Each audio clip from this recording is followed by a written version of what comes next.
எல்லாரும் ஒரு தப்பான ஒரு கருத்தை வந்து பரப்புனாங்க. நான் அப்போலோ ஹாஸ்பிட்டல் அட்மிட் ஆனேன், அந்த மாதிரி விஷயம் தான்.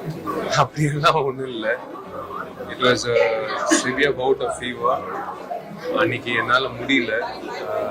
பட் இருந்தாலும் இத்தனை வருஷம் கழிச்சு படம் வருது, சுந்தர் சாரோட முகம் பார்க்கும்போது அந்த ஃபங்க்ஷனை மிஸ் பண்ணக்கூடாதுன்றதுக்காக நான் போய் எப்படியாவது உட்காந்து முடிஞ்ச அளவுக்கு என்னால் உட்காந்து நான் அந்த ஃபங்க்ஷன் அட்டென்ட் பண்ணேன்.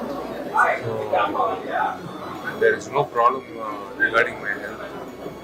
அண்ட் என்னோட ஃபேன்ஸ், அதாவது என்னோட நண்பர்கள், நீங்க எல்லோரும் வந்து ஒவ்வொரு கோவில்ல வந்து பிரார்த்தனை பண்ணீங்க. உங்க எல்லோருக்கும் நான் வந்து கடமைப்பட்டிருக்கேன். நான் உங்களுக்கு எல்லோருக்கும் நான் வந்து 2 கையோட கை கோர்த்து நான் வந்து வணக்கத்தை தெரிவிச்சுக்கிறேன்.